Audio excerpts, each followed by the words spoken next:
कुछ भी आपको प्राप्त हो रहा है भगवान की वस्तु है, भगवान का खेल है। जय दिन रहना होगा वो वस्तु व्यक्ति स्थान उतने ही समय तक हमारे पास रहेगी, हट जाए। ये केवल प्रवचन नहीं, भगवत भाव को प्राप्त हुए महापुरुषों में स्थिति होती है।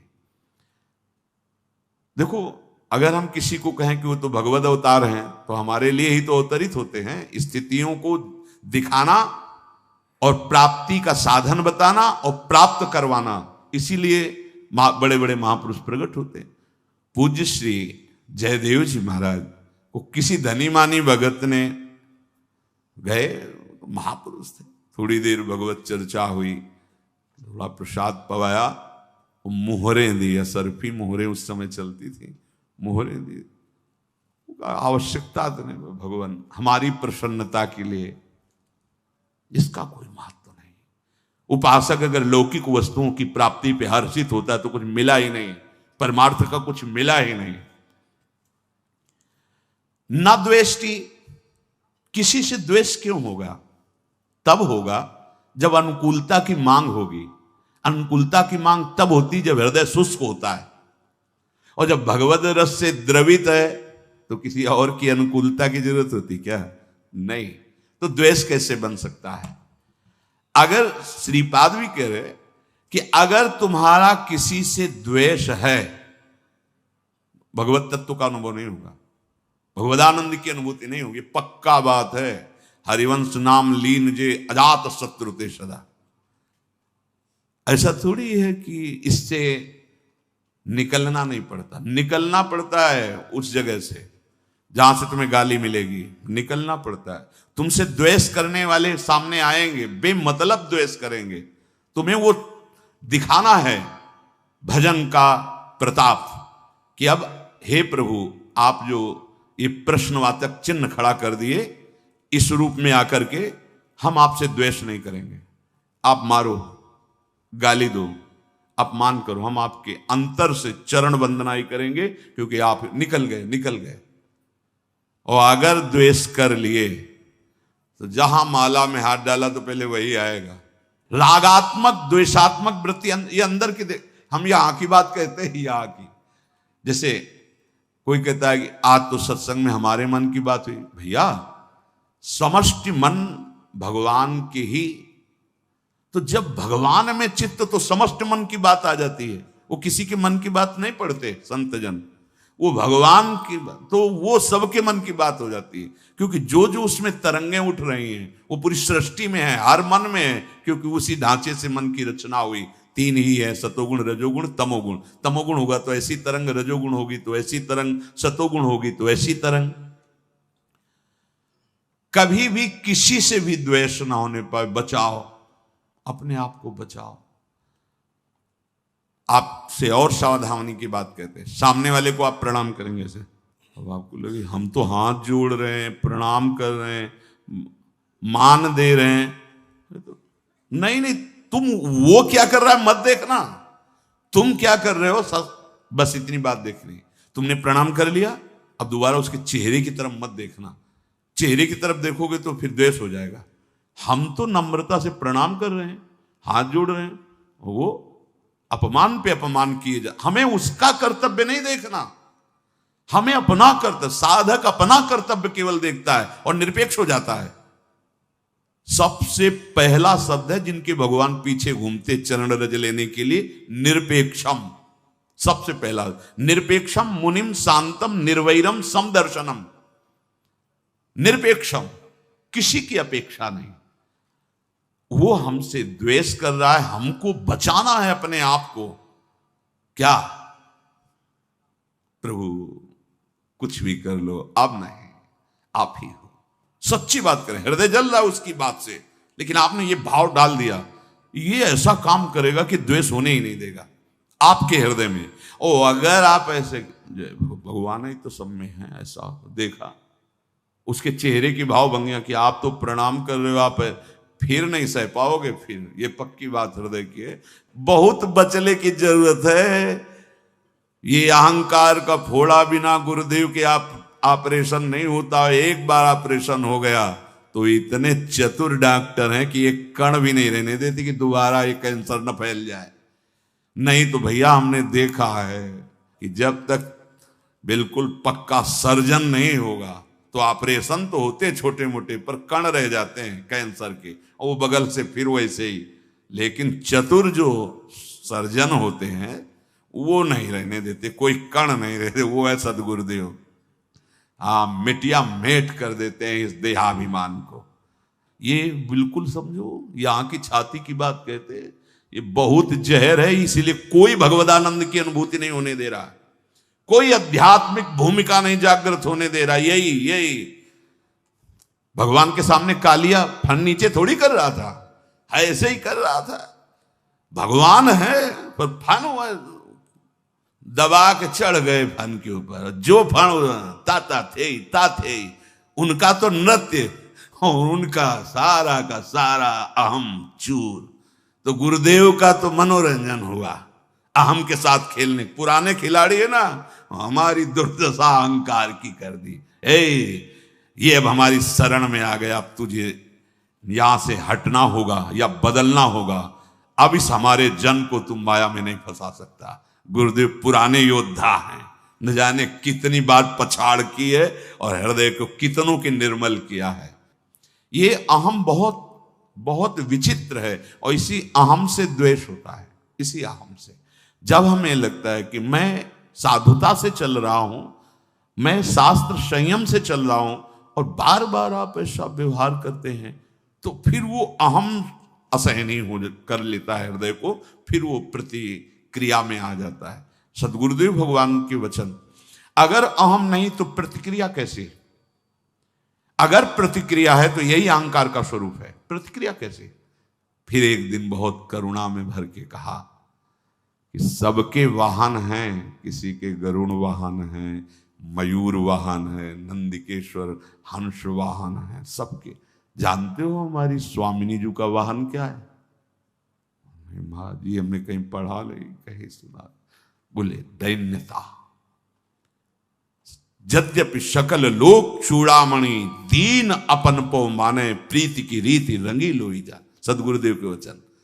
अगर उपासक में दैन्यता नहीं तो प्रियाजू विराजमान कहां होंगी? क्योंकि प्रियाजू का वाहन दैन्य है। देखो, प्रिया प्रेम रस प्राप्त करने के लिए अखिल ब्रह्मांडों के ईश्वर भगवान श्री हरि कितने दैन्य हैं, कितने दैन्य हैं। यद्यपि सकल लोक चूड़ामणि, अखिल कोटि ब्रह्मांडों के स्वामी, दीन अपन पो मांगने, अपने को प्रियाजू के सामने कितना दीन। ये एकांतिक निकुंज की बात, बाहरी नहीं जान सकते। हरिराम व्यास जी देख रहे हैं कि प्रियाजू के सामने पीकदानी लिए सरकार खड़े हैं अखिल ब्रह्मांडों। प्रियाजू के सामने एक पात्र में रंग है, एक में हाँ, और चित्र लिख रहे हैं, श्री चरणों में महावर की रचना कर रहे हैं। ध्रुवदास जी देखते हुए कह रहे हैं, बिहरत कुसुम पराग लगत, तब पीत वसन लय झारत, लुठत मयूर चंद्रिका तिंतर, अद्भुत छवि निहा, जावक चित्र बनाई संवारत, करन सफल तब मानत। कौन? जिनके ध्येयम सदा परिभवग्नम अभीष्ट दोहम, तीर्थास्पदम शिव विरंच नुतम शरण्यम। भूल करके अपनी महिमा को दैन्य होकर प्रिया प्रेम में ऐसे। तो बोले हमारी स्वामिनी का वाहन है दैन्यता, और ये दैन्यता कहीं मिलती नहीं। बिना अहंकार गए दैन्यता नहीं आती। अहंकार गुरुदेव के द्वारा नष्ट होता है, परिवर्तित होता है। यो न हृष्यति, हर्ष नहीं किसी भी वस्तु व्यक्ति स्थान की प्राप्ति में, और न द्वेष्टि, कोई तुम्हारे प्रतिकूल आचरण करे, निंदा करे, अपमान करे, तुम्हें गुस्सा दिलाना चाहे, तुम्हें द्वेष नहीं करना है। बचो परम पद प्राप्त करने के लिए, भगवान के प्रिय बनने के लिए। यहां जो तात्पर्य है प्यारे को, मतलब भगवान कह रहे भक्तिमान्य सा में प्रिया, सब मेरे को प्यार करते, मैं उसको प्यार करने लगूंगा। किसको? जिसके हृदय में हर्ष नहीं, किसी से द्वेष नहीं, और ना सोचती। जैसे सब कुछ तुम्हारा छिन गया। कितना था?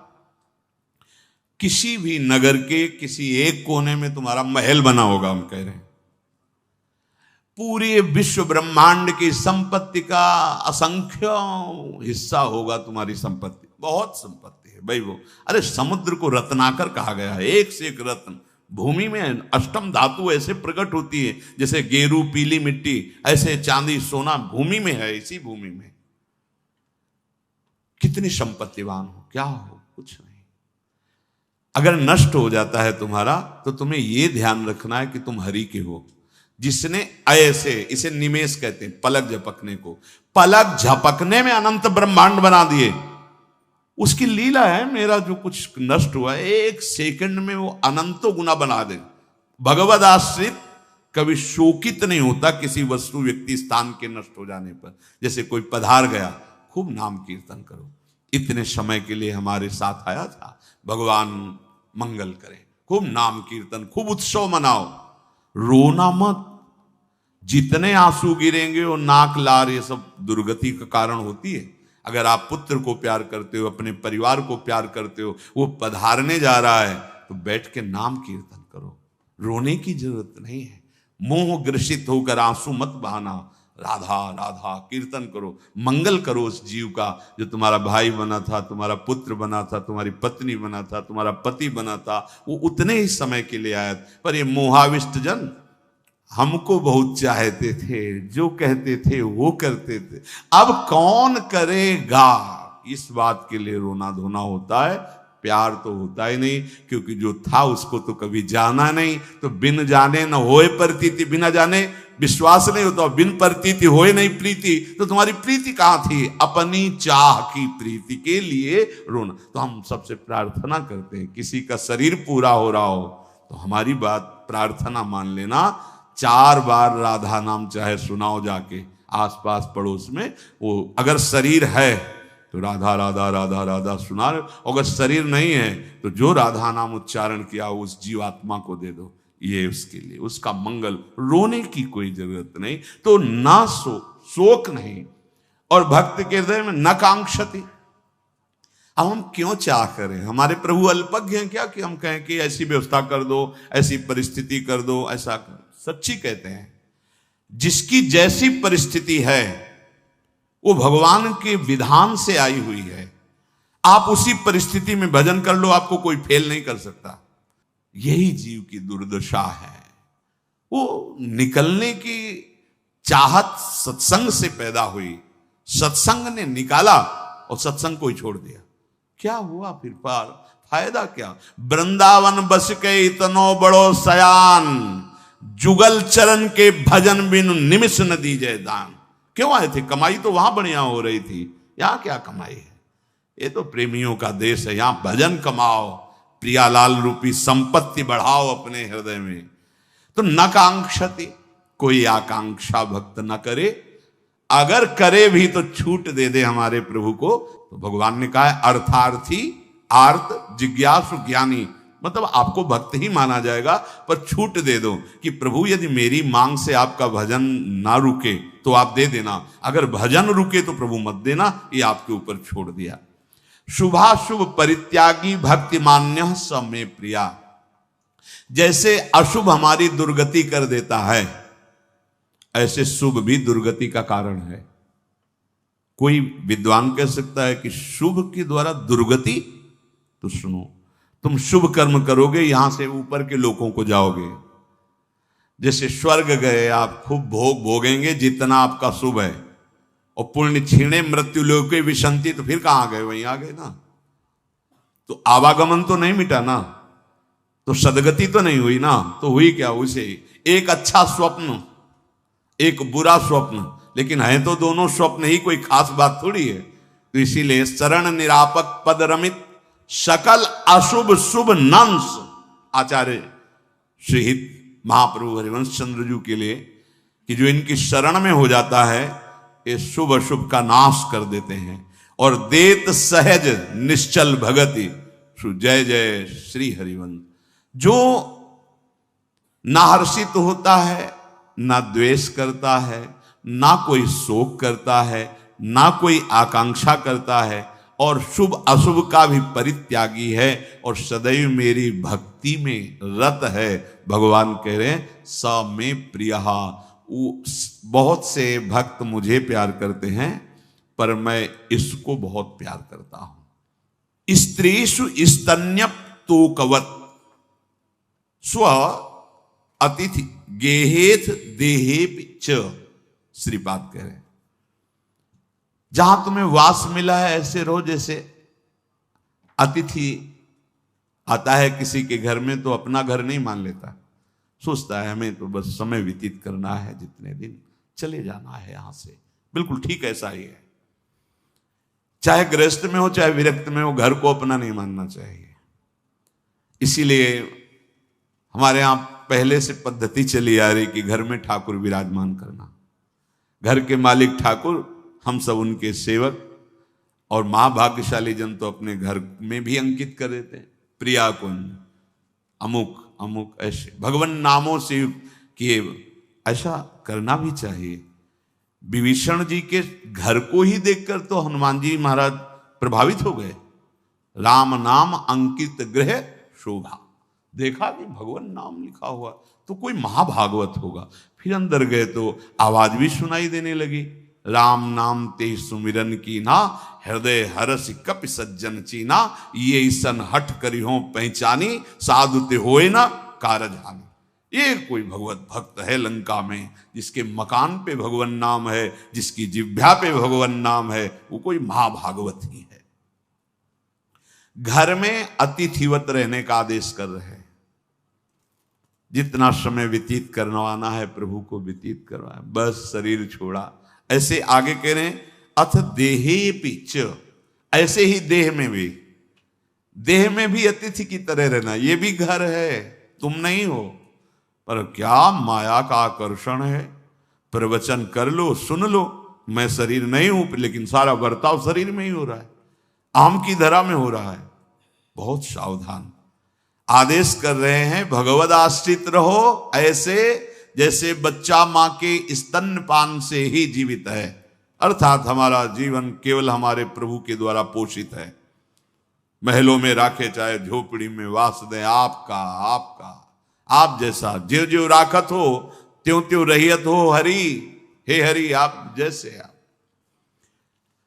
घर में अतिथिवत रहो, अभिमान मत करो मेरा घर है, और शरीर में भी ऐसे ही अभिमान मत करो कि मैं शरीर हूं या मेरा शरीर है। भगवान ने ये शरीर दिया है, बड़े भाग मानुष तन पावा, भगवान ने दिया है। ये सुर दुर्लभ सदग्रंथन गावा, काहे के लिए मिला है? भजन करके भगवत प्राप्ति के लिए। कैसे होगी भगवत प्राप्ति बता रहे हैं, रोज सत्संग में वही चर्चा होती है। देखो शास्त्र हैं दुग्ध, गुरुदेव अपनी बुद्धि से हर सूत्रों को दही की तरह जमा कर अलग अलग निकाल करके और अपनी ज्ञान की बात उसमें डाल करके उसे दही की तरह जमा दिया, फिर मंथन किया और उसमें जो सार निकला मक्खन, उसे फिर और तप के द्वारा पवित्र हृदय में रख करके फिर देखा और घी की तरह निकाल के आपको दे दिया। इसीलिए कहा जाता है कि संत समागम से बढ़कर कोई भी साधन नहीं। व्रतानि यज्ञ छंदांसि तीर्था नियमा यमा, यथा वरुंधेत सत्संगा सर्वसंगोपहो हिमाम। क्यों? क्योंकि कोई मेहनत नहीं करनी पड़ी, सीधे घी मिल रहा है, बस उसे स्वीकार कर लो।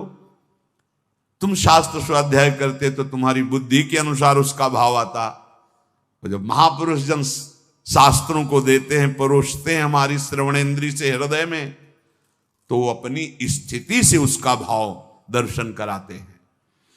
तो द्वेषम संतत माचरत स्वपितनु वाणी हृदय मित्रवत। तुम्हारे हृदय में पूरी सृष्टि में किसी से भी द्वेष नहीं होना चाहिए। अगर हम किसी से भी अनुकूलता की चाह करेंगे तो हमारे हृदय में द्वेष हो जाएगा। भगवान के वचन हैं, यो न हृष्यति न द्वेष्टि न सोचति न कांक्षति, शुभाशुभ परित्यागी भक्तिमान्यः स मे प्रियः। भगवान को हम प्यार करते हैं, भक्ति मार्ग में चलते हैं, अहोभाग्य है। पर धन्याति धन्य वही हुआ जिसे भगवान कहते हैं कि वो मुझे प्रिय है। कौन प्रिय है?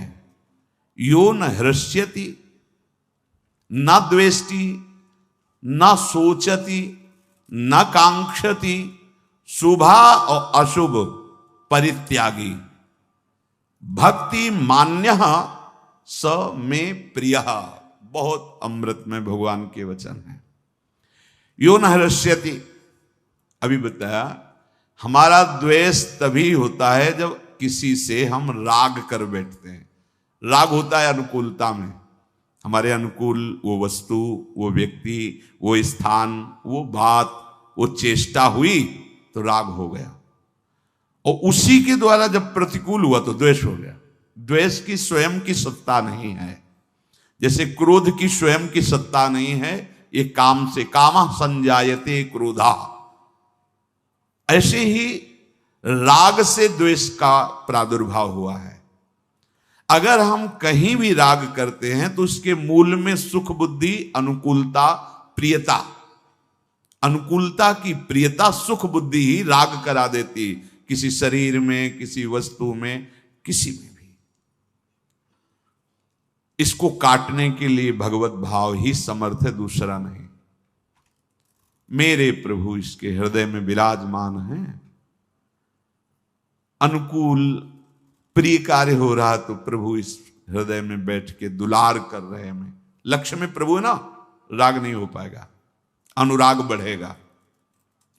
प्रतिकूल व्यवहार, हाँ लाडिले हैं, कोई अपराध है, कोई मलिनता है, कोई दोष है जिसका निवारण करने के लिए प्रतिकूलता रूपी लीला कर रहे हैं। बड़ी कृपा है। अनुकूलता में क्या देखा? भगवत दुलार, और प्रतिकूलता में क्या देखा? भगवत कृपा। न राग न द्वेष, निकल गया। अगर भगवत भाव नहीं तो फिर नहीं निकल सकते। दूसरा कोई सूत्र नहीं है, चाहे ब्रह्म भाव कहो चाहे भगवत भाव कहो। यो न हृष्यति न द्वेष्टि, अगर आप हर्षित नहीं होगे तो शोकित हो ही नहीं सकते। और जितना आप जिस भोग में हर्षित होंगे, लिख लो, उससे 100 गुना आपको शोकित होना पड़ेगा। लिख लो इस बात को। इसीलिए जो उपासक होता है, बड़ी से बड़ी उपलब्धि में भी वो हर्षित नहीं होता, क्योंकि जानता है हर्षित होंगे तो रोना पड़ेगा, क्योंकि यहां टिकाऊ कुछ है नहीं, परिवर्तनशील है, नाशवान, छिन जाएगा, नष्ट हो जाएगा। शरीर से लेकर बाहर जितना वैभव है ये छिन जाएगा तुमसे। नहीं, कोई भी वस्तु, व्यक्ति, स्थान तुम्हारे साथ नहीं जाएगा जिसकी प्राप्ति में तुम भूल गए हो और जिसकी प्राप्ति में तुम भूल गए हो। दोनों बातें, जब भूल गए तभी भूल गए हो, नहीं तो अगर भूले ना होते तो भूलते नहीं। नाशवान वस्तु की प्राप्ति पे सच्चिदानंद का उपासक कभी भूलता नहीं, फूलता हर्षित होता, कभी हर्षित नहीं होता। वो ब्रह्मा का पद भी उसके लिए कोई महत्व नहीं रखता। त्रिभुवन की राजलक्ष्मी देने पर भी जो आधे पल के लिए अपने प्रभु को ना भूले, वही मां भागवत है, तो फूल कैसे सकता है? सांसारिक वस्तु, मायाकृत वस्तु, व्यक्ति, स्थान की प्राप्ति में अनुकूलता का बोध कैसे उसको हो सकता है? क्योंकि सच्चिदानंद का उपासक है वो, कोई त्रिगुणात्मिका माया का, प्रकृति का उपासक थोड़ी, वो परमात्मा का उपासक है। ओहो, यो न हर्ष्यति, भगवत प्रसाद रूप। उदासीनता उपासक का धन है। उदासीन अतिरही गोसाई, गोस्वामी जी ने बहुत बढ़िया वर्णन किया है। गिरा अर्थ जल बीच सम कहियत भिन्न न भिन्न, बंदों सीता राम पद जिन्हीं परम प्री खिन्न। कहीं भी नहीं, उदासीनता ही खिन्नता है। जो उदासीन रहता है वो उन्मनी अवस्था को प्राप्त हो जाता है। न हर्ष है, न शोक है, न लाभ है, न हानि है, न सुख है, न दुख है, एक अद्भुत आनंद। पूज्य राधा बाबा को आप देखिए, जब कभी आपको जहां वो विराजमान दिखेंगे तो ग्रीवा झुकी हुई, क्योंकि उन्मनी अवस्था, हर समय अपने आराध्य देव की लीला में, चिंतन में डूबे हुए, बाहर से बिल्कुल शून्य, व्यवहार शून्य। भाई जी महाराज, व्यवहार रत होते हुए भी उस अवस्था को प्रदान करने वाले जो बाबा को अवस्था प्राप्त है वो भाई जी का प्रसाद, भाई जी की कृपा से प्राप्त हुआ। ये समझना है। अगर हम किसी भी लौकिक वस्तु की प्राप्ति में हर्षित होते हैं तो शोक को रोक नहीं पाएंगे। लड़का हुआ थाली बजाओ, लड्डू बांटो, ठीक है, गया पूरा मोहल्ला बैठ के रो, हर्षित हुए ना, शोकित होना पड़ेगा। ये मिल गया, हर्षित हो गए, पार्टी मनाओ, नष्ट हुआ वहीं। बड़ी विचित्र लीला है, हरि दिखा रहे हैं फिर भी समझ। अब तेने तो ज्यादा अनुभव संसार का है नहीं, गुरु आश्रम में रहते थे उस समय एक बड़ी गाड़ी लेके एक धनी मानी पुरुष, पास के जमींदार थे, अकेला लड़का था, है फूल माला और सभी। इसलिए हमें विशेष ध्यान है कि जैसे कोई ऐसा तो गुरुदेव आदेश करते, जाओ भोग लगाओ जाके, ये माला माता जी का स्वरूप था, उनको पहना दो जा करके, ऐसा आद्या शक्ति देवी दुर्गा ऐसे। तो वो इसलिए पूरी घटना हमें याद है। तो बहुत आनंदित, तो मिठाई बट रही और स्वस्तिक का चिन्ह गाड़ी में और सब क्या क्या, बहुत आनंदित हो देख रहे थे। 2 घंटा व्यतीत हुए, वहां से वो ढूंढी जा रहे थे, ढूंढी घाट है गंगा जी का, और बहुत बड़े महापुरुष वहां विराजमान थे, स्वामी श्री आत्मा प्रकाश, एक से एक सिद्धों का गढ़ गंगा किनारा। मोड़ में हर्षोल्लास में न संभाल पाया ड्राइवर और गाड़ी गई, किसी को चोट नहीं आई, केवल उनका लड़का जो एक था वही पधार गया। सूचना जी अभी जो वो हाहाकार, 15-20 दिन बाद उनके माता पिता पुनः आए थे, वही गुरु जी से भाव रखते थे। अरे हालत जो हमने देखा था उत्साह, उससे 100 गुना बढ़कर, क्या कहो अनंत गुना बढ़ के, मतलब वो जी रहे थे, बस जी रहे थे, प्राण चल रहे थे, शोक में झुलस गए। हे यहां कुछ टिकाऊ नहीं, भगवान कह रहे हैं, अशाश्वतम, नाशवान, परिवर्तनशील, दुखालयम, सब कुछ दुख देने वाला। कितना हर्षोल्लास मना रहे थे, ऐसा हो गया। बहुत यो ना हर्ष्यति, भगवान की इच्छा, हर्ष नहीं करना लेकिन हर्षित होंगे।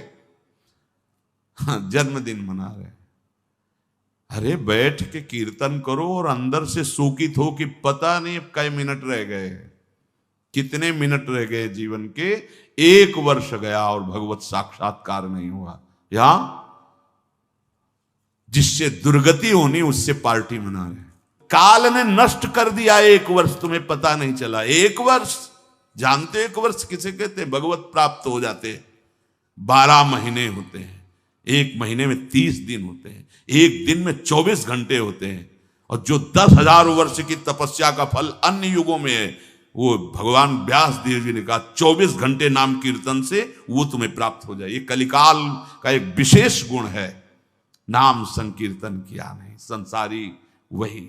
बहुत दुर्गति कर रही माया और समझ नहीं पा रहे, ऐसे हर्षित हो जाते हैं छोटी छोटी बातों में, फिर रोते हैं आके।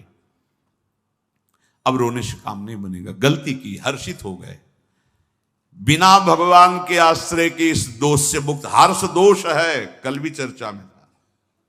हर्ष शोक को उत्पन्न करता है। आप द्वंद्वों को समझिए, लाभ हुआ है, होश में हानि आने वाली है।